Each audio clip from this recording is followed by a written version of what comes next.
আসসালামু আলাইকুম ওয়া রাহমাতুল্লাহ। আপনাদের সাথে কথা বলছি প্রফেসর ডক্টর মোহাম্মদ মহিউদ্দিন মুচ্ছর।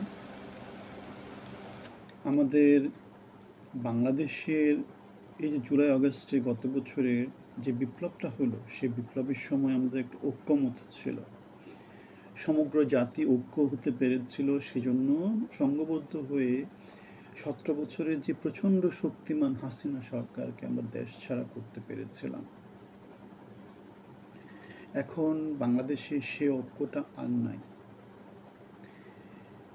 যারা ঐক্য করেছিল, যেমন বৈষম্য বিরোধীরা, ছাত্ররা, জনতারা, বিএমপিরা অথবা গণতন্ত্র মঞ্চরা, গণ অধিকার পরিষদরা, জামায়াতরা, শিবিররা, তারা সবার যার যার নিজস্ব কিছু এজেন্ডা চলে এসেছে এবং এর ফলে যেটা হয়েছে, বিভাজন দেখা দিয়েছে। কেউ 5 বছর সরকার চায়, কেউ 10 বছর চায়, কেউ 4 বছর চায়।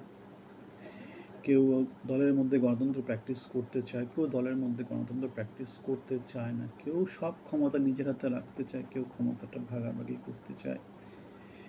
এই জিনিসপত্রগুলো যে সৃষ্টি হয়েছে, বিভাজনগুলো যে তৈরি হয়েছে, স্বাভাবিক। আগে সমস্ত ক্ষমতা, সব সুযোগ সুবিধা, সব লুটপাট, সব বড় বড় পদগুলো ছিল আওয়ামী লীগের হাতে।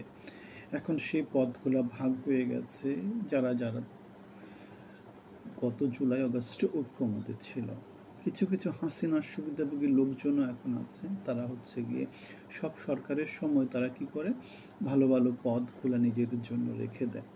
আমরা জানি তেমন কারা কারা বর্তমান ইউনূস সরকারের মধ্যে আছে। সুতরাং যেটা বলছিলাম, তাহলে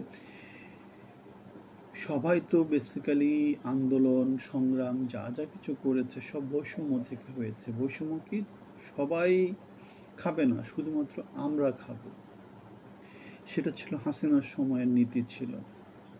সেজন্য যারা খেতে পায়নি, যারা অসহায় ছিল, যারা সবসময় চাপের মধ্যে ছিল, তারা আন্দোলন করেছে। আমরাও 5 বছর আগে চাকরি হারিয়েছিলাম। আপনি যদি দেখেন 5 বছর আগের আমি আর 5 বছর পরের আমি, তাহলে দেখবেন যে 5 বছর আগের আমি তেমন করে হয়তো ক্যাজুয়ালি সমালোচনা করতাম, কিন্তু 5 বছর পরের আমি রাস্তাঘাটে, পদযাত্রায়, মাঠে ময়দানে, অনলাইনে অফলাইনে কোথায় না সংগ্রাম করেছে। সুতরাং আপনি যদি খুব বেশি মানুষকে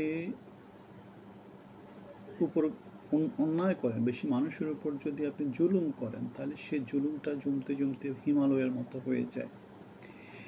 গত সরকারের, হাসিনা সরকারের জুলুমগুলো ছিল 17 বছরের জুলুম, তো জমতে জমতে জমতে জমতে অনেক বড় হয়ে গিয়েছিল এবং তারই ফলে তাদেরকে কি হয়েছে, তাদেরকে বাংলাদেশ ছেড়ে জুলাই আগস্টে পালিয়ে যেতে হয়েছে এবং যে বদনামটা নিয়ে যেতে হয়েছে, সেই বদনাম তাদের নাম থেকে কখনো বুঝবে কি না, সেটার ভার তাদেরকে কত বছর বইতে হবে, সেটা এখন দেখার বিষয়।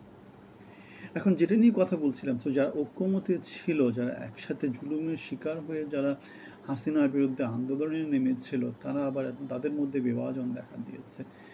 হাসিনার যারা পালিয়ে গিয়েছে, সেই ক্ষমতাগুলো এখন তারা নিয়েছে, তাদের মধ্যে আবার নতুন করে নতুন, যেমন সবাই দখল করে নিয়ে নিচ্ছে, খাওয়া খাওয়ি করছে, কিন্তু আমাদের কোনো জায়গা নেই, আমরা কোনো জায়গা পাচ্ছি না। তার মানে আমরা জুলুমের শিকার হচ্ছি।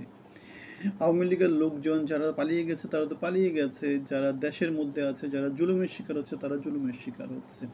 সাধারণ জনগণ যারা দেশের মধ্যে আছে, যারা সুযোগ পাচ্ছে না, তারা জুলুমের শিকার হচ্ছে। আমি অনেকগুলা ভিডিও করেছি, অনেকগুলা ভিডিওতে আমি এই কথা বলেছিলাম যে বাংলাদেশের যে কোনো সরকারের সময় দেশের মধ্যে যে বৈষম্য থাকে আর সরকারের অনুপস্থিতিতে যে বৈষম্য থাকে, সেটা 1000 থেকে লক্ষ গুণ বেশি হয়। ইউনূস সরকারের এই সময়টাতে বাংলাদেশে এখন যে বৈষম্যটা, সেটা 1000 থেকে লক্ষ গুণ বেশি।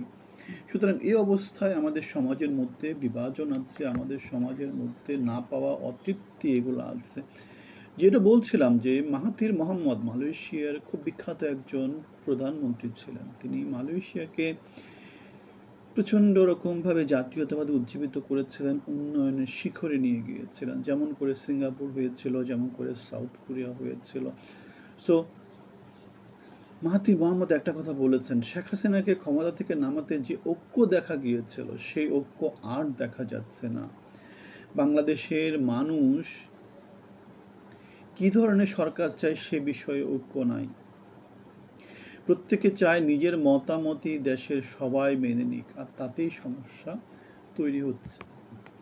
সুতরাং কাঠামোগত সংস্কারে যদি আমরা পিছিয়ে থাকি তাহলে যেটা হবে, হাসিনা যাবে, এরশাদ যাবে, কিন্তু আলটিমেটলি ইউনূস যাবে, যেটা থেকে যাবে বাংলাদেশের মানুষের ভাগ্যের পরিবর্তন হবে না। ৫৪ বছরের বাংলাদেশে আমরা সেটাই দেখেছি যে লুটে পুটে সবাই যার যার মতো খেয়ে নিয়ে যায়, বাংলার মানুষজনের হাতে থাকে খালি হাত, খালি হাত, যেমন করে আমরা খালি হাতে আছি।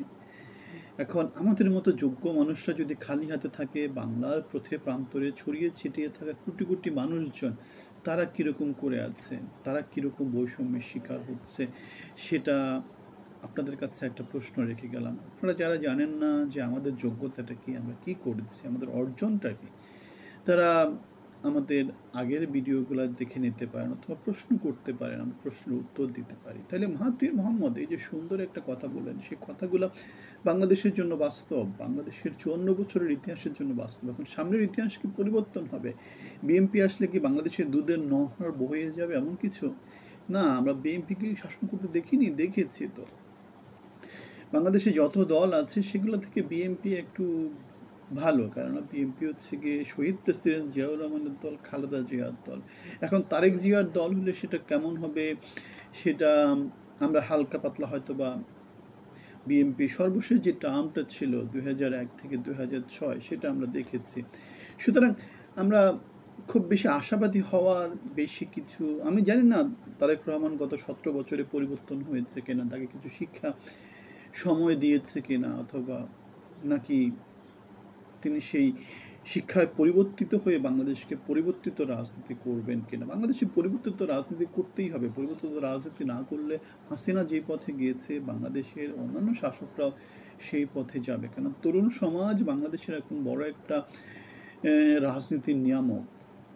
বাংলাদেশের এখন অল্টারনেট যে মিডিয়াগুলো আছে, সোশ্যাল মিডিয়া বা এগুলো এখন রাজনীতির বড় একটা নিয়ামক। এগুলোকে নিয়ন্ত্রণ করা এখন অত সহজ না। আগে যেটা করতো, সংবাদপত্রে কিছু একটা লিখে দিল সেটাই লোকজন খাইতো, লোকজন বিশ্বাস করতো। এখন ইনফরমেশনের এত অবাধ প্রবাহ যে লোকজন এখন সব কিছু জানে, সবাই সব কিছু জানে। মানুষকে এখন আর সে আগের মতো করে মূল্য দেখানোর সে সুযোগটা অত বেশি প্রকট আকারে নাই। সুতরাং আমরা একটা ব্যানারে কথা বলি যেটা মানবিক বাংলাদেশ, জনগণের বাংলাদেশ। আমাদের সাথে আপনাকে অংশী হওয়ার জন্য আমন্ত্রণ জানাচ্ছি। আমাদের ইউটিউব পেজ এবং ফেসবুক পেজে আপনাদেরকে আমন্ত্রণ জানাচ্ছি, মন্তব্য জানাবেন। ভালো থাকবেন।